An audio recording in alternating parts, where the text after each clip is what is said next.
Cinema சுருக்கமில்ல. இன்னைக்கு நம்ம என்ன படத்தை பத்தி பார்க்க போறோம்னு பார்த்தீங்கன்னா, லிட்டில் பிக் சோல்ஜர். 2010ல ரிலீஸ் ஆன இந்த படம் ஒரு பயங்கரமான ஆக்ஷன் காமெடி மூவி. இந்த படத்தோட கதை என்ன அப்படின்னா, இந்த காலகட்டத்தில் 2 நாட்டுக்கு நடுவில் ஒரு பெரிய போர் நடக்குது. அந்த போரில் நம்ம ஜாக்கி சான் மட்டும் உயிர் செத்த மாதிரி நடிச்சு அங்கேருந்து தப்பிச்சிடுறாரு. நம்ம ஜாக்கி சான் தனியாக வந்ததும் இல்லாமல் எதிரி நாட்டோட இளவரசரை கைது பண்ணி அந்த இளவரசரை ஜாக்கி சான் மன்னர்கிட்ட ஒப்படைச்சா பயங்கரமான மரியாதையும் பெரிய பெரிய பரிசு பொருள்களும் கொடுப்பாங்க அப்படிங்கிற ஒரே காரணத்துக்காக கையோட குட்டி வர்றாரு எதிர்நாட்டு இளவரசரை. இவங்க 2 பேரும் போற வழியெல்லாம் பண்ற அலப்பறை இருக்கே, ஐயோ. படத்தை முழுசா பாருங்க. காமெடியும் ஆக்ஷனும் கலந்த ஒரு தரமான மூவி தான் இந்த படம். கதைக்குள்ள போறதுக்கு முன்னாடி நம்ம சேனலை மறக்காம சப்ஸ்கிரைப் பண்ணிருங்க. இப்போ வாங்க கதைக்குள்ள போலாம். படத்தோட ஆரம்பத்தில் ஒரு போர்க்களத்தை காட்டுறாங்க. சீனாவில் இருக்க 2 நாடு, ஒன்று குவி, இன்னொன்று லியாங்.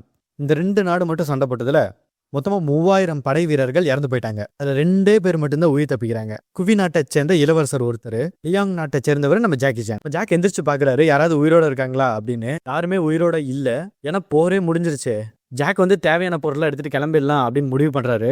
ஒரு சில துணி, தண்ணி, குப்பின்னு தேவையானதெல்லாம் எடுத்துட்டு இருக்கும்போது திடீர்னு ஒரு சத்தம் கேக்குது, யாரா நீ அப்படின்னு. தளபதி, நான் தான் லியாங் நாட்டை சேர்ந்தவர் அப்படின்னு சொல்றாரு. ஆனா இவங்க 2 பேரும் ஒரே நாட்டை சேர்ந்தவங்க தான். தளபதி தூரத்துல எதிரி நாட்டோட கொடி பறந்துட்டு இருக்கிறத பாக்குறாரு. சரி, அந்த கொடியை கீழே சாச்சிடலாம் அப்படின்ட்டுங்கும் போது இன்னொரு கத்தி அவர் அடிச்சிருது. யாரான்னு பார்த்தா குவியோட, அதாவது எதிரி நாட்டோட இளவரசர். அவரு போரே முடிஞ்சிருச்சு, 2 பேருனால சுத்தமா முடியல. இருந்தாலும் சண்டை போட ஆரம்பிக்கிறாங்க. அடி பயங்கரமா படுது. அதுல லியாங் நாட்டோட தளபதி அங்கே இறந்துடுறாரு. அந்த நேரத்துல ஜாக்கு அடிச்சதே யோகம், ராஜயோகம். இவனை கொண்டு போய் நேரம் நம்ம அரசர்கிட்ட ஒப்படைச்சா நிறைய நிலங்களும் பரிசு பொருட்களும் கொடுப்பாங்கிறதுக்காக குதிரை வண்டியில அலேக்கா தூக்கிட்டு போயிடுறாரு எதிரி நாட்டு இளவரசர். வெறுங்கையோட உயிரோட சொந்த ஊருக்கு போனா அந்த ஊர் மன்னரே ஜாக்கு கொண்டுருவாரு. நீ பாதிலே போர்க்களத்துல இருந்து ஓடி வந்துட்டேன்னு சொல்லி. ஆனா இப்ப அந்த மாதிரி கேள்வி கேட்க முடியாதுல்ல. வண்டியில வந்துட்டு இருக்கும்போதே ஒரு பொருள் கீழே விழுந்துருது. ஜாக் அதை எடுத்துட்டு வச்சுட்டு சொல்றாரு, இனிமே நீங்க என் பணைய கைதி, பேசாம தான் வரணும் அப்படின்னு சொல்றாரு. ஜாக் தளபதி காலில் இருக்க காயத்தை பார்த்துட்டு, பெரிய அடியாலாம் இல்லை, ஆனா ரத்தம் கொஞ்சம் நிறைய போயிருக்கு அப்படின்னு சொல்லிட்டு கையில கொஞ்சம் மருந்து வச்சிருக்காரு. அதுல எச்சு துப்பிட்டே சொல்றாரு, இது எங்க பாட்டி வைத்தியம், உங்க நல்ல நேரம் என்கிட்ட இன்னும் இருக்கு அப்படின்னு சொல்லி அந்த மருந்த காயத்து மேல வச்சதும் தளபதிக்கு எரிச்சல் தாங்கவே முடியல. கத்துறாரு. ஜாக் இருந்துட்டு உடனே சொல்றாரு, இங்க ஒரு போர் வீரன், இதெல்லாம் தாங்கிதான் ஆகணும் அப்படிங்கிறாரு.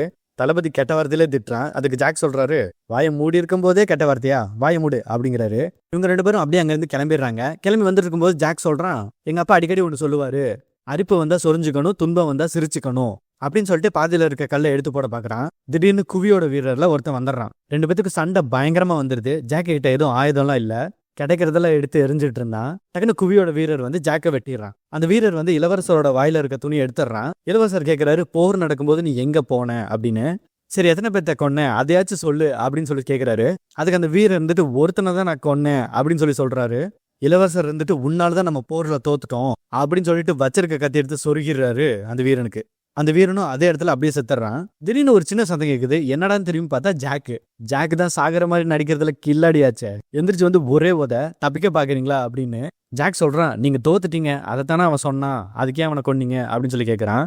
அதுக்கு அந்த இளவரசர் சொல்றாரு, உனக்கு அது சொன்னா புரியாது, போர்ல யாரும் பின் வாங்க மாட்டாங்க, களத்திலேயே செத்தாலும் சாவாங்க, இப்ப நீ என்னை கொன்று அப்படின்னு சொல்லி கேட்கறான். அதுக்கு ஜாக் நான் பணைய கைதிகள் எல்லாம் யாரையும் கொல்ல மாட்டேன், வேணும்னா கத்தி கொடுக்குறேன், நீயே சொருகிட்டு செத்துரு அப்படின்னு சொல்லி கத்தியை தூக்கி போறாரு. இளவரசரும் அந்த கத்தியை எடுத்து வச்சு அவனோட நெஞ்சிலே குத்திடுறான். குத்துனதுக்கு அப்புறம் தான் தெரியுது அது ஒரு போலி கத்தின்னு. ஜாக் சொல்றான், நீ உன்னை அவ்வளவு சீக்கிரம் விட மாட்டேன், ஏன்னா நீ என்னோட பணைய கைதி அப்படின்னு சொல்லி பிடிச்சிடறான். அப்படியே இந்த பக்கம் குவி நாட்டுல இருந்து இளவரசர் அவனோட அண்ணன் தேடி போர்க்களத்திலையும் ஊரை சுத்தியும் இந்த போர்க்களத்துல பாத்துக்கிட்டு இருக்கானுங்க, நம்ம அண்ணன் உயிரோட இருக்கானா இல்லையா அப்படிங்கிறத. இந்த பக்கம் நம்ம ஜாக்கும் எதிரி நாட்டு இளவரசரும் ஒரு இடத்துக்கு வர்றாங்க. அங்க ஒரு சின்ன வீடு இருக்கு. இன்னைக்கு ராத்திரி அங்க தங்கிட்டு காத்தால கிளம்பிடலாம் அப்படின்னு சொல்லி முடிவு பண்ணிட்டு அங்க போயிடுறாங்க. ஜாக் சுத்தி முத்தி பாக்குறான், அந்த வீட்டுல யாராவது இருக்காங்களா அப்படின்னு. அப்படி பார்த்துருக்கும் போது திடீர்னு ஒரு உருவம் நிக்குது. ஜாக் அதை பார்த்து பயந்துடுறான், ஐயோ பேய், இந்த வீட்டுல பேய் இருக்கு அப்படின்னு. பேய் இல்ல, நான் தான் ஒரு பொண்ணு அப்படின்னு சொல்லி அந்த பொண்ணே அறிமுகப்படுத்திக்கிறா. இந்த பக்கம் இளவரசரோட தம்பி அவங்க அண்ணனை தேடிட்டு இருக்கால. ஏன் அப்படின்னா, அவங்க அண்ணனுக்குன்னா தான் இவன் அடுத்த இளவரசனா ஆக முடியுங்கிற ஒரே காரணத்துக்காக அவங்க அண்ணனை வெறி கொண்டு தேடிக்கிட்டு இருக்கான். சே பாவத்தை. அந்த பொண்ணு ஜாக்கிட்ட கேட்குறா, இது யாரு உங்க பணைய கைதியா அப்படின்னு சொல்லி. ஜாக் சொல்றான், இவன் எனக்கு அதிர்ஷ்டத்தை தர போறவன் அப்படின்னு. ஜாக் போயிட்டு தளபதியோட கையை இறுக்கமா கட்டிக்கிட்டு இருக்கான். தளபதி அவனோட தலையை வச்சு ஒரே அடி மூக்குல எந்திரிச்சு நின்று ஜாக் சொல்றான், நீ என்னோட பணைய கைதி, நீ என்னை அடிக்க கூடாது அப்படிங்கிறான். அதுக்கு தளபதி நீ ஒரு துப்பு கெட்டவன் அப்படிங்கிறான். இருந்தாலும் நீ மூக்க உடைச்சிட்டீல அப்படின்னு சொல்லிட்டு அங்கேயே உட்காந்துடுறான். அந்த பொண்ணு தொடச்சிட்டு இருக்கா. இந்த பக்கம் இளவரசர் இருந்துட்டு எனக்கு தண்ணி வேணும் அப்படிங்கிறாரு. ஜாக் இருந்து சொல்றான், கொடுக்காத அவனுக்குலாம் அவன் ஒரு ஆகாவளி இளவரசன் அப்படின்னு. இந்த பொண்ணு இருந்தாலும் போய் தண்ணி கொடுக்குறா தாகத்துக்கு. அதுவும் போதை கலந்த தண்ணியை 2 பேத்துக்கும் கொடுத்துட்றா. நான் நல்லா ஆடுவேன் அப்படின்னு சொல்லி அவள் ட்ரெஸ்ஸை ரிமூவ் பண்ணி ஆடிக்கிட்டு இருக்கா மெதுவா. இந்த பக்கம் போதையில ஜாக் விழுந்துடுறான். அந்த பொண்ணு இருந்துட்டு ஜாக்கோட மூஞ்சிலே அடிச்சிடுறா. அடிச்சுட்டு சொல்றா, உங்களை மாதிரி ஆளுங்க தான் எங்க குடும்பத்தையே கொன்னது அப்படின்னு. ஆனா ஜாக் இருந்துட்டு சொல்றான், ஆனா நான் யாரையும் கொல்லல அப்படின்னு. நீ கொலை பண்ணாத, இருந்தாலும் நீ ஒரு படை வீரன் தானே, அதுக்காக தான் இது அப்படின்னு சொல்றான் அந்த பொண்ணு. அப்படியே அந்த பொண்ணு நேரா இளவரசர்கிட்ட வந்து காதல் என்னமோ கிசுக்கிறா. அந்த நாளும் முடியுது. அடுத்த நாள் காலையிலயும் ஆயிடுது. ஜாக் அப்படியே போதை தெளிஞ்சு எந்திரிச்சு பார்த்துட்டு இருக்கும்போது இளவரசர் கை கட்டால அவுத்துக்கிட்டு இருக்காரு. அங்க ஒரு வாள் இருக்கு. 2 பேரும் எடுக்க பாக்குறாங்க. யாராவது ஒருத்தர் எடுத்தாலும் அந்த 2 பேத்துல அந்த வாள் எடுத்தவன் ஜெயிச்சிருவான். 2 பேத்துக்கு சண்டை பெருசாகிக்கிட்டே இருக்கு. ஜாக் வந்து அந்த சண்டையில தளபதியோட கால் அடிச்சிடறான். யாருக்கிட்ட அப்படின்னு சொல்லிட்டு முன்னாடி வந்து பார்த்தா இளவரசரோட கழுத்துல கத்தி சொருகி இருக்கு. நம்ம ஜாக்குக்கா ஒன்னும் புரியல. வெறும் தலையை மட்டும் ஊருக்கு கொண்டு போனா ஒரு பையன் நம்ப மாட்டான். தீவிர விசாரிச்சு ஜாக் வந்து ஏற்கனவே யாரோ கொன்ன இளவரசனோட தலையை இவன் எடுத்துட்டு வந்துட்டான் அப்படின்னு சொல்லி இவனை பலி கொடுத்துருவாங்க. டக்குன்னு நினைச்சு பார்த்தா கனவு. இன்னுமே இளவரசரோட கை கால்லாம் கட்டிதான் இருக்கு. ஜாக் இருந்துட்டு வெளியே வந்து சுத்தி முத்தி பாக்குறான். அந்த பொண்ணை காணோம். புலம்பிக்கிட்டே இளவரசரை தூக்கிட்டு வந்து அந்த குதிரை வண்டி இருந்துச்சு பாத்தீங்களா, அதுல வண்டி மட்டும் தான் இருக்கு, குதிரையை காணோம். அந்த பொண்ணு லவட்டிட்டு போயிட்டா. ஜாக் சொல்றான், அவளுக்கு நான் சாப்பிட சாப்பாடெல்லாம் கொடுத்தேன், தண்ணியெல்லாம் கொடுத்தேன், உண்டக வீட்டுக்கே ரெண்டகம் பண்ணிட்டாலே சண்டாளி அப்படின்னு சொல்லிட்டு வர்றான். இதுக்குதான் யாரையும் நம்பவே கூடாது அப்படின்னு சொல்லி தண்ணியை குடிச்சுக்கிட்டு இருக்காரு. இளவரசர் தண்ணியை பார்த்துக்கிட்டே இருக்காரு. ஜாக் கேட்குற, உனக்கு தண்ணி வேணுமா? தண்ணி தரவே மாட்டேன், தண்ணினாலதான் பிரச்சனையே வந்துச்சு, உனக்கு தண்ணி கிடையாது அப்படிங்கிறான். இந்த பக்கம் குவி இளவரசரோட தம்பி வந்து போர் பயிற்சி மேற்கொண்டுட்டு இருக்காரு அவங்க அண்ணனை அழிக்கிறதுக்காக. இன்னொரு பக்கம் அவங்க அண்ணனை தேடிக்கிட்டும் இருக்காங்க. கடைசியில் ஜாக் குதிரை ஆயிட்டான். குதிரை வண்டி அவன் தள்ளிக்கிட்டு வந்துருக்கான் குதிரை இல்லாம. வரவழியில ஒரு சின்ன குழந்தைய பாக்குறான். கையில இருக்கிற ஒரு பிரெட்டை அந்த சின்ன குழந்தைகிட்ட கொடுத்துறான் சாப்பிட சொல்லி. ஜாக் இருந்துட்டு இளவரசே அப்படின்னு தட்டி விடுறான். ஒரு அசைவும் இல்ல. மறுபடியும் யோ இளவரசே என்னையா எந்திரியா அப்படின்னு சொல்லி தட்டிக்கிட்டே இருக்கான். ஒரு அசைவும் இல்ல. ஒருவேளை செத்துட்டானா அப்படின்னு சொல்லி கையில வச்சிருந்த தண்ணியை முழுசா குடிச்சிட்டு மூஞ்சிலே துப்பிடுறான். இளவரசரும் எந்திரிச்சிடுறாரு. ஜாக் சொல்றான், அப்பாடா உனக்கு எதுவும் ஆகலையே, பயந்தே போயிட்டேன் அப்படிங்கிறாரு. டக்குன்னு ஒரு குதிரை வர சத்தம் கேட்குது. ஜாக்கும் இளவரசரும் போய் ஒளிஞ்சுக்கிறானுங்க. குதிரை போனதுக்கு அப்புறம் ஜாக் சொல்றான், நம்ம இங்கிருந்து சீக்கிரம் போயே ஆகணும், நம்மளை தேடி படை வீரர்கள் வந்துகிட்டே இருப்பாங்க உங்களுக்காக அப்படின்னு சொல்லி சொல்றான். சொல்லிட்டு கையில இருக்க வரைபடத்தை எழுதி பார்த்துட்டு நம்ம இந்த வழியில தான் போகணும் அப்படின்னு சொல்லி குறுக்கு வழியில கூட்டி போயிட்டு இருக்கான். காட்டுக்குள்ள போயிட்டு இருந்த அந்த நேரம் டக்குன்னு சாணியை மிதிச்சிடறான் ஜாக்கு. அதை கையில எடுத்து மோந்து பார்த்துட்டு சொல்றான், எங்க அப்பா அடிக்கடி ஒன்று சொல்லுவாரு, கரடி சாணியை மிதிச்சா அதிர்ஷ்டம் கொட்டுன்னு கொட்டுமாமா அப்படின்னு. இவங்க பேசிட்டே இருக்கும்போது அந்த காட்டுக்குள்ள இருந்து ஏதோ சத்தம் கேட்குது. திடீர்னு பார்த்தா ஒரு கூட்டத்துல இருந்து ஒருத்தன் சொல்றான், அவங்களெல்லாம் பிடிங்க அப்படின்னு. அந்த இளவரசனை தூக்கி வெளியே எடுத்து போட்டு பாக்குறானுங்க. நீ படை வீரனா அப்படின்னு. இந்த படை வீரன்கிற பார்த்ததுக்கு அப்புறம் தான் பிடிக்கிறவங்க அடிக்கவே ஆரம்பிச்சாங்க. ஜாக் இருந்துட்டு சொல்றான், நிறுத்துங்க தயவு செஞ்சு நிறுத்துங்க, இவர் வேற யாரும் இல்ல, என் மகரு. அதுக்கு அந்த பெண்ணை கைது இருந்துட்டு சொல்றான், எது நான் ஓ மகனா அப்படின்னு. ஜாக் இருந்துட்டு அவனோட வாயிலே அடிச்சிடறான். அடிச்சுட்டு, மகரே கொஞ்சம் பேசாம இருங்க மகரே, இவன் இப்படிதான் அடிக்கடி எழுத்து பேசிக்கிட்டு இருப்பான், நீங்க அதெல்லாம் கண்டுக்காதீங்க, தயவு செஞ்சு எங்களை மன்னிச்சு விட்டுருங்க அப்படின்னு சொல்லி ஜாக் கேட்கறான். அந்த கூட்டத்துல இருந்து ஒருத்தர் சொல்றான், டே இவனை விடாதீங்கடா, இவனை அடிக்கடா அப்படிங்கிறான். அப்புறம் கடைசியா ஒரு முடிவு பண்றாங்க, இவனுங்களை நம்ம விட்டுறலாம், ஏதோ பஞ்சத்துல அடிபட்ட மாதிரி இருக்கானுங்க, அடுத்த தடவை கண்ணில் மாட்டினீங்க அவ்வளவுதான் அப்படின்னு சொல்லி வண்டி எடுத்துட்டு போயிடுறானுங்க. இருந்ததே ஒரே ஒரு வண்டி குதிரை இல்லாம, அதையும் எடுத்துட்டு போயிட்டானுங்க. அவங்க போன அடுத்த நிமிஷமே இவங்க 2 பேத்துக்குள்ள சண்டை வந்துருச்சு. ஏண்டா நான் உன் மகனா, நான் தகப்பனுக்கு கொடுக்குற மரியாதை பார்த்திருக்கியா, இப்ப பாடுறா அப்படின்னு சொல்லி ஏறி உட்காந்து கழுத்தை பிடிச்சிடறான். இவங்க போட்டுட்டு இருந்த அந்த நேரம் இளவரசர் மெதுவா கையெடுக்கிறாரு. என்னடான்னு ஜாக் பார்த்தா ஒரு கரடி 2 அடி உயரத்துக்கு கீழே விழுந்த பிரெட்டை அப்படியே தள்ளி விடுறான் ஜாக்கு. ஒரு வழியா அந்த கரடி அங்கிருந்து கிளம்பவும் ஆரம்பிச்சிருச்சு. அப்பாடா அப்படின்னு சொல்லி இவங்க மறுபடியும் சண்டை ஆரம்பிச்சிட்டாங்க. கீழே தள்ளி விட்டு காலில் அடிபட்டு இருக்கல இளவரசருக்கு அந்த காயத்தை அழுத்திட்டே சொல்றான், பெரியவங்கள்ட்ட எப்பயும் மரியாதையை நடந்துக்கோ, திரும்ப சொல்றேன், இன்னொரு தடவை தப்பிக்கணும்னு நினைச்ச நீ எப்பவுமே என் பணைய கைது தான், புரிஞ்சு நடந்துக்கோ அப்படின்னு சொல்லி திரும்ப அழுத்துறான். பாவத்தை இவங்கிட்ட மாட்டிக்கிட்டு படுற பாடு, ஐயோ, அதுக்கு அந்த அரசர் போர்க்களத்திலேயே செத்துருக்கலாம் போல. அப்புறம் என்ன, குதிரையும் இல்லை வண்டியும் இல்லை, உப்பு மூட்டை தான். அந்த இளவரசரை தூக்கிட்டு வந்து ஒரு மேட்டில் போட்டுறான் ஜாக்கு. போட்டுட்டு கேட்குறான், உன்னை வச்சு எனக்கு கிடைக்க போற நிலத்துல நான் விவசாயம் பண்ணுவேன், ஆமா உனக்கு அரிசி பிடிக்குமா நெல்லு பிடிக்குமா அப்படின்னு சொல்லி இளவரசர்கிட்ட கேட்குறான் ஜாக்கு. அதுக்கு அந்த இளவரசர் இருந்துட்டு சொல்றான், எனக்கு அரிசினா ரொம்ப பிடிக்கும், அது ரொம்ப சுவையா இருக்கும் அப்படின்னு சொல்லிட்டு இருக்கான். அதுக்கு ஜாக் இருந்துட்டு சொல்றான், யோ நெல்லுல இருந்துதான் அரிசியே வருது, இது கூட தெரியாம நீ உன்னை எப்படியா அரசனை எடுத்தாங்க அப்படின்னு கேட்கறான், கலாய்க்கிறான். அப்படியே மேட்ல இருந்து ஜாக் சொல்றான், இதுக்கு மேல பள்ளம் தானே, இங்க இருந்து உருட்டி விடுறேன், நீ இங்க இருந்து உருண்டே போ அப்படிங்கிறான். நேர கீழே வந்து தொப்புக்கடின்னு விழுந்துடுறான் நம்ம இளவரசரு. மறுபடியும் அங்கிருந்து தூக்கிட்டு நடக்க ஆரம்பிக்கிறான் நம்ம ஜாக்கு. அந்த அரசர் பின்னாடி இருந்து பார்த்துட்டான் இவனை தேடி வர்றத. அப்படியே ஜாக் இருந்துட்டு திரும்பி பார்க்குறான், ஐயோ இவங்க பயங்கரமான ஆளாச்சே, நம்ம வேற தனியாக இருக்கோம், இவங்க வேற கூட்டமாக இருந்தா நம்ம கதையை சோழி முடிச்சிருவாங்க அப்படின்னு சொல்லிட்டு போய் ஒளிஞ்சுக்கிறான் ஜாக்கு. இந்த ஜாக்கோட சண்டை போட்டான் பார்த்தீங்களா, அதில் ஒருத்தன் மாட்டிக்கிறான் இவங்கள்ட்ட. குவி படகு வீரர்கள் வந்து கேட்குறாங்க, இந்த மாதிரி யாராவது போனதை பாத்தியா அப்படின்னு சொல்லி கேட்குறாங்க. அதுக்கு அவர் வந்துட்டு சொல்கிறான், ஆமாங்க இவங்க எங்கேயாவது சுற்றிட்டு இருப்பாங்க, போய் பார்த்து தேடி எடுத்துக்கோங்க அப்படிங்கிறான். அப்போ நீ உயிரோட இருக்க வேணாம் அப்படின்னு சொல்லிட்டு அரசனோட தம்பி அம்பெடுத்து விட்டுறான் நெஞ்சிலேயே. அவன் அங்கேருந்து உருண்டு விழுந்துடுறான். விழுந்ததுக்கப்புறம் பார்க்குறான், ஏய் நீ இங்கே தான் இருக்கீங்களாடா, உன்னை தேடி தானே அலைஞ்சிட்டு இருக்காங்க அப்படிங்கிற மாதிரி கை காட்டுறான். ஜாக் இருந்துட்டு ஐயோ கொஞ்சம் பேசாம இருடா அப்படிங்கிறான். அவன் செத்துட்டான் அந்த இடத்துலையே. ஜாக் இருந்துட்டு அதுலேருந்து அம்பெடுத்து பார்க்குறான், இந்த மாதிரி அம்பை நான் பார்த்ததே இல்லையே, எங்கே இருக்கும் அப்படின்னு. அதுக்கு அந்த அரசன் சொல்கிறான், எல்லாம் நம்மளுக்கு தெரிஞ்ச வீரர்கள் தான் அப்படின்னு சொல்லாமல் சொல்கிறான். குவி படை வீரர்கள் வந்து பார்க்குறாங்க அங்கே ஒரு காட்டுவாசி நிற்கிறத. அந்த படை தளபதி சொல்கிறான் இளவரசரோட தம்பிட்ட, நம்ம அவங்க வழியில் போகாத இருக்கிற வரைக்கும் நம்மளுக்கு ரொம்ப நல்லது அப்படின்னு சொல்கிறான். இந்த பக்கம் நம்ம ஜாக்கும் நம்ம இளவரசரும். ஜாக் இருந்துட்டு சொல்கிறான், எனக்கு ரொம்ப பசிக்குது, என்கிட்ட ரொட்டி துண்டு இருக்கு, நான் சாப்பிட போகிறேன், உனக்கு வேணுமா அப்படின்னு சொல்லி கேட்குறான். எனக்கும் கொஞ்சம் பசிக்கிற மாதிரி தான் இருக்குது அப்படின்னு சொல்லி இளவரசர் சொல்லிடுறான். ஜாக் சொல்கிறான், நீ பசிலே இரு, அதுக்கு முன்னாடி நான் உனக்கு ஒன்று சொல்கிறேன் அப்படின்ட்டு கையில் அந்த வரைபடத்தை எடுத்துகிட்டு சொல்கிறான், இது எங்கள் அப்பா எனக்கு கொடுத்தது, வழி தரலன்னா சரியான வழியை இதை பார்த்து கண்டுபிடிச்சிக்கிற மகனே அப்படின்னு சொல்லி கொடுத்தது எனக்கு அப்படின்னு சொல்கிறான். நிறுத்து, உங்கள் அப்பா உங்ககிட்ட என்ன தான் சொல்லி அனுப்பலை, எல்லாமே தெரிஞ்சு வச்சிருக்க, நீ நல்லா மருத்துவமும் பார்க்குற, பேசாமல் நீ வைத்தியரை போயிரு அப்படின்னு சொல்கிறான். அதுக்கு ஜாக் இருந்து சொல்கிறான், அதெல்லாம் எனக்கு ஐடியா இல்லை, நான் விவசாயம் தான் பண்ணணும் அப்படிங்கிறான். நேராக ஒரு தேலை பார்க்குறான், தேலை அடித்து இலைக்குள்ள வச்சு பிஸ்கட்டோட சேர்த்து மடித்து கொடுத்துட்றான். இளவரசருக்கா பசி தாங்கவே முடியலை, இது வரைக்கும் சாப்பாடை பார்த்ததே இல்லை அப்படிங்கிற மாதிரி சாப்பிட்டுட்டு இருக்காரு. இந்த பக்கம் ஜாக் ஒரு முயலை பிடிச்சிட்டு வந்துடுறான். பிடிச்சிட்டு வந்து சொல்கிறான், அஜிஜோ நீ மாசமா இருக்கியா, உன்னை நான் கொண்டு போய் இருந்த இடத்துல விட்டுறேன் அப்படின்னு சொல்லி கொண்டு போயிடுறான். அதுக்கு அந்த இளவரசர் இருந்துட்டு கத்துறான், எனக்கு அது வேணும், எனக்கு கொடு, எனக்கு பசிக்குது அப்படிங்கிறான். ஜாக் சொல்கிறான், அது மாசமா இருக்கு, சாப்பிட முடியாது அப்படின்னு சொல்லிட்டு இருக்கும்போது ஒரு சத்தம் கேட்குது, யாரோ குதிரையில் வந்துட்டு இருக்க மாதிரி. ஜாக் என்ன பண்ணுறான், அந்த குதிரை வர வழியில் கயிறை விரிச்சிட்றான். அந்த குதிரையோட அந்த வீரனும் சேர்ந்து விழுந்து மயக்கம் அடைஞ்சிட்றான். இந்த சிப்பாய் எந்த ஊருக்காரன் அப்படின்னு பார்த்துட்டு இருக்கும்போது இந்த பக்கம் இளவரசர் குதிரை எடுத்துட்டு கிளம்பிடுறான். ஜாக்குக்கு ஒன்றுமே புரியலை, ஐயோ இளவரசர் தப்பிச்சிட்டானே, டேய் நின்றாடே அப்படின்னு துரத்திட்டே போயிட்டு இருக்கான். முன்னாடி போய் பார்த்தா அவங்க படை வீரர்கள். சரி பேசாமல் மரத்தில் ஏறிடுவோம், மரம் ஒன்று தான் வழி அப்படின்னு சொல்லி துண்டை கயிறாக பயன்படுத்தி ஏறிக்கிட்டு இருக்கான். மரத்தோட உச்சிக்கு போனதுக்கப்புறம் பார்க்குறான், அப்பாடா எல்லாம் போயிட்டாங்களா அப்படின்னு. பக்கத்தில் ஒரு அம்பு வந்து சொருகுது, அஜிஜோ ஜஸ்ட் மிஸ்ஸு அப்படின்னு. ஜாக்கை கூட்டிகிட்டு கீழே வந்ததுக்கப்புறம் கேட்குறாங்க, நீங்கள் 2 பேர் யார் அப்படின்னு. அதுக்கு அவர் வந்துட்டு சொல்கிறான், நான் போர்க்காலத்திலேருந்து வர்றேன் அப்படிங்கிறான். ஜாக் இருந்துட்டு நானும் போர்க்காலத்திலேருந்து தான் வர்றேன் அப்படிங்கிறான். அதில் கூட இருக்க சொல்கிறான், உன்னை நான் பார்த்ததே இல்லையே அப்படிங்கிறான். ஜாக் இருந்துட்டு சொல்கிறான், இல்லை நாங்கள் 2 பேரும் சேர்ந்து தான் வந்தோம், கீழே வந்ததில் இவனுக்கு தலையில் பயங்கரமாக அடிபட்டிருக்கு, அதனால இவன் வளர்றான், நாங்கள் 2 பேரும் சேர்ந்து தான் வந்தோம் அப்படிங்கிறான். அங்கே சுற்றி இருக்கவங்களுக்குலாம் புரிஞ்சுட்டு ஜாக் ஏதோ போய் சொல்கிறான் அப்படின்னு கேட்குறாங்க. சரி நீ உண்மையை சொல்லு, நீ யார் அப்படின்னு. நான் இளவரசரை கைது பண்ணேன் அப்படின்னு சொல்கிறான். அவன் கேட்குறான், எங்கே தான் இப்போ அப்படின்னு. ஜாக்கு தான் தப்பிக்க விட்டானே, தப்பிச்சு போயிட்டான் அவன் அப்படின்னு சொல்கிறான். அப்போ நீ உயிரோடு இருக்கிறதுக்கு லாய்க்கு இல்லை அப்படின்னு சொல்லி இளவரசரோட தம்பி சொல்கிறான். அந்த சுத்தின குச்சி படை வீரரோட கொட்டையில் பட்டுறது. ஐயோ நடக்கவே முடியல அவனால்.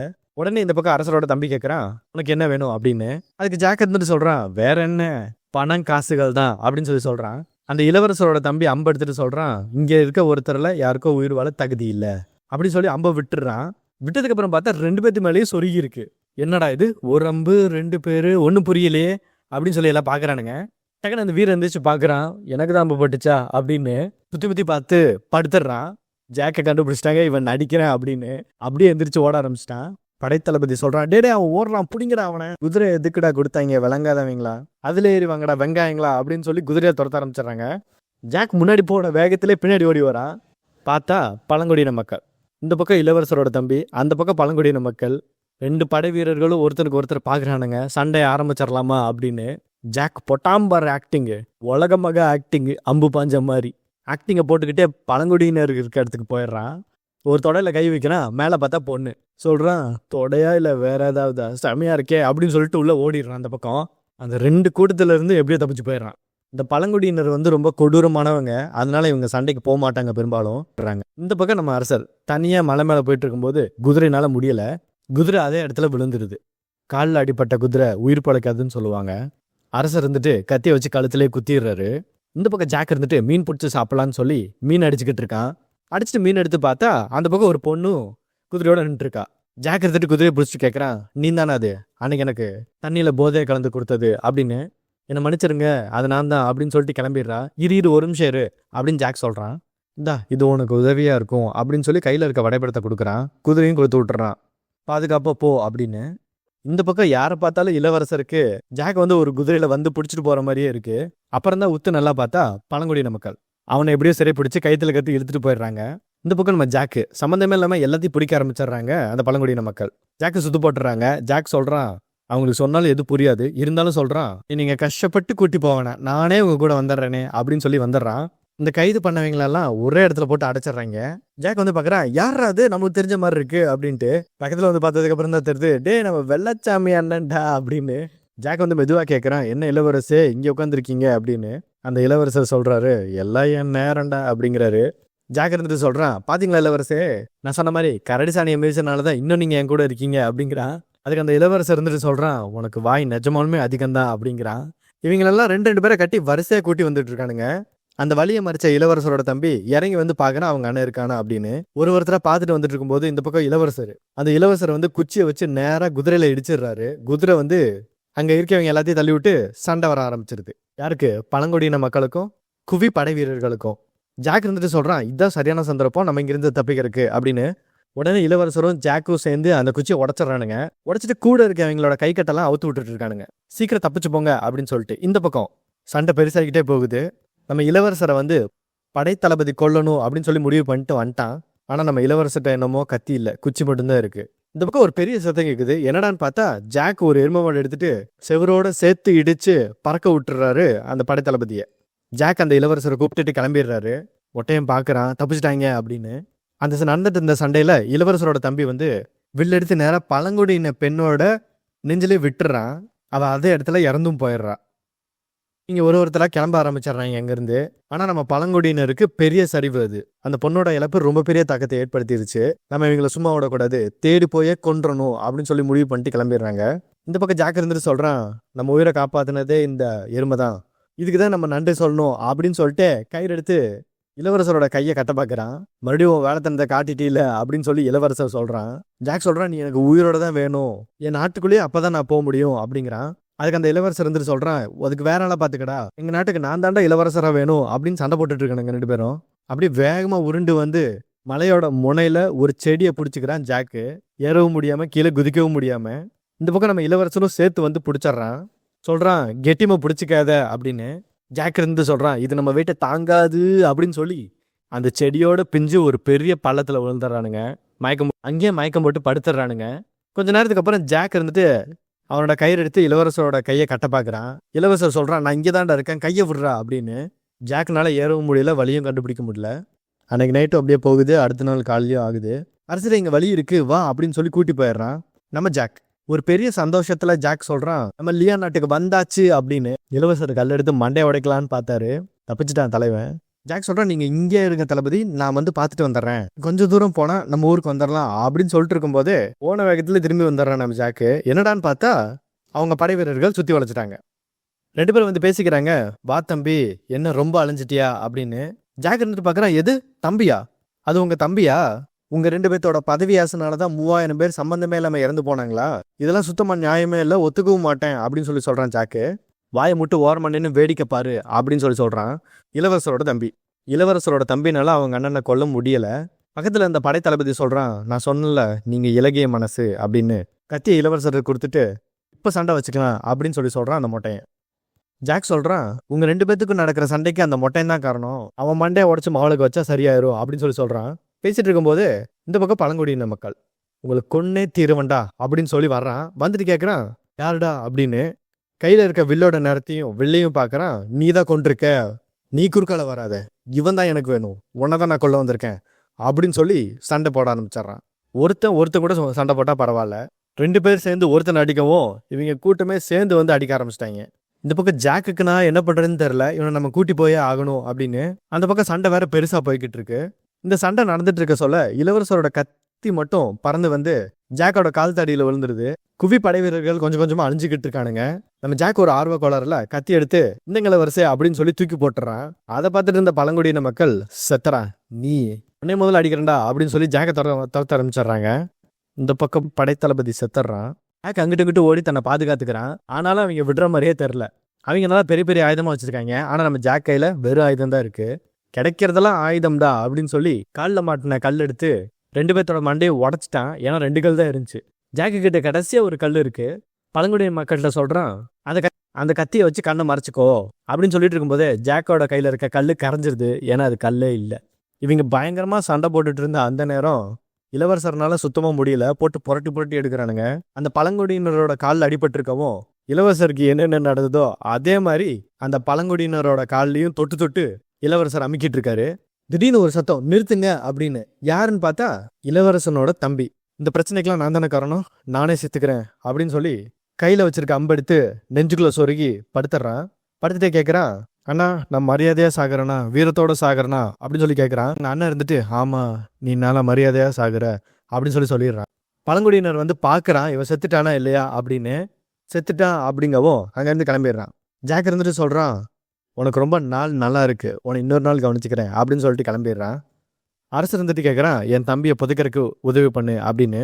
சரின்னு சொல்லிட்டு 2 பேர் சேர்ந்து அதே இடத்துல அவன் தம்பிக்கு சமாதியும் கட்டிடுறாங்க. நம்ம ஜாக் சொன்ன மாதிரி அரசரை கூட்டிகிட்டு கிளம்பிடுறான். அரசர் இருந்துட்டு சொல்கிறான், நான் உங்ககிட்ட ஒரு முக்கியமான விஷயம் சொல்லவா அப்படின்னு. அதுக்கு ஜாக் இருந்துட்டு சொல்கிறான், இல்லை வேணாம், எதுவுமே தெரிஞ்சுக்காமல் இருக்கிற வரைக்கும் தான் நிம்மதியும் சந்தோஷமும் இருக்கும் அப்படிங்கிறான். ஜாக் இருந்துட்டு கேட்குறான், சரி அந்த பொண்ணு உங்ககிட்ட என்ன காதில் கிசுகிசுதா அப்படிங்கிறான். அதுக்கு அந்த இளவரசர் இருந்துட்டு நீ ரொம்ப சின்ன பையன், உன்னை பார்த்துக்கோ அப்படின்னு சொன்னாலாமா. நல்ல பொண்ணு அப்படின்னு சொல்லிட்டு ஜாக் இருந்துட்டு சொல்கிறான், எங்கள் பெரிய அண்ணன் ரொம்ப நேர்மையானவன், அவன் ஒரு போரில் செத்துட்டான். அதுக்கப்புறம் என் சின்ன அண்ணன், அவன் ரொம்ப நாணயமானவன், அவனும் ஒரு போரில் செத்துட்டான். நான் தான் கடைசி. நம்மளாச்சும் நம்ம குடும்பத்தில் உயிரோடு இருக்கணுமே அப்படின்னு சொல்லி உயிரை கையில் பிடிச்சிட்டு வந்துக்கிட்டு இருக்கேன். அது ஒரு கதை அப்படின்னு சொல்லி ஜாக் அழுகிறான். இவங்க 2 பேரும் ஒரு வழியாக எதிரி நாட்டு அரசரை கூட்டிட்டு லியாங் ஊருக்கே வந்துட்டாங்க. ஜாக் இருந்துட்டு அவங்க நாட்டோட கொடியை வச்சுட்டு சொல்கிறான், இப்போ தான் நான் ரொம்ப சந்தோஷமாக இருக்கேன், இது எங்கள் ஊர், நாங்கள் தான் எல்லாம் அப்படின்னு. ஆனால் ஜாக் வந்து கத்தி எடுத்து அரசரோட கயிறை அத்து விட்டுறான். படகையும் தள்ளி ஊற்றி சொல்கிறான், என் மனசு மாறக்குள்ளே நீங்கள் இங்கேருந்து போயிருங்க, உங்கள் நாட்டுக்கு ஒரு இளவரசர் வேணும், இப்போ உங்கள் தம்பியும் இறந்துட்டாரு, நீங்கள் போய் தான் ஆகணும் அப்படின்னு சொல்லி சொல்லிடுறான். அதுக்கு முன்னாடி ஒரு வேண்டுகோள் வச்சுக்கிறான், அடுத்த ஒரு 10 வருஷத்துக்காகவாது எங்கள் நாட்டை நீங்கள் தாக்காமல் இருக்கணும் அப்படின்னு சொல்கிறான். அதுக்கு இளவரசர் சொல்கிறாரு, ஒரு கல்லை கூட நான் எடுத்துகிட்டு போக விட மாட்டேன் அப்படிங்கிறாரு. என்ன மனுஷயா, சரின்ட்டு நம்ம ஊருக்கு போகலாம் அப்படின்னு சொல்லிட்டு ஜாக் வந்து மேலே ஏறி வராரு. அந்த குளத்துல இருந்து மேலே வந்து பார்த்தா ஒரு சின்ன பையன் நின்றுருக்கான். என்னடான்னு பார்த்தா வேற ஒரு நாட்டோட கொடி பறந்துக்கிட்டு இருக்கு. அந்த வீரர்களில் ஒருத்தர் சொல்கிறான், யார் நீ, உங்கள் நாடு அடிமையாயிடுச்சு, நீ வந்து எங்ககிட்ட சரணடைஞ்சிரு அப்படின்னு சொல்கிறான். ஜாக்குக்கு சுத்தமாக ஒன்றும் புரியலை. எது, என் நாடு சரணடைஞ்சிருச்சா, இல்லை லியாங் சரணடைஞ்சிருச்சா? இருக்காது, நான் இருக்கேன், நான் என்ன இருக்கேன், நான் அவங்க கூட சண்டை போடுறேன் அப்படின்னு சொல்லிட்டு நிற்கிறான். பேசிகிட்டு இருக்கும்போதே ஒரு அம்பு வந்து அடிச்சிருது. இப்பயும் நீ சரணடையலைன்னா உங்களை நான் கொன்றுவோம் அப்படின்னு சொல்லி வருது பேச்சு. ஆனால் ஜாக்கோட மனசு இறங்கவே இல்லை. எங்கள் நாட்டை யாரும் அழிக்க முடியாதுடா அப்படின்னு சொல்லி கத்துறான். ஒரு 4-5 அம்பு வந்து அடிச்சிருது. ஜாக் கொஞ்சம் கொஞ்சமாக இறந்து போகிறான். அவங்க அப்பாட்ட சொல்கிறான், அப்பா என்னை மன்னிச்சிருங்க, உங்கள்கிட்ட கொடுத்த வாக்கை என்னால் காப்பாற்ற முடியலை, நானும் கொஞ்சம் கொஞ்சமாக செத்துக்கிட்டு இருக்கேன், என்னை மன்னிச்சிருங்க அப்படின்னு சொல்லி படத்தையும் அப்படியே முடிக்கிறாங்க. இந்த மாதிரி தரமான படங்களை பார்க்க சப்ஸ்கிரைபும் லைக்கும் பண்ணுறேங்க. இது உங்கள் சினிமா சுருக்கம் சேனல். டடா.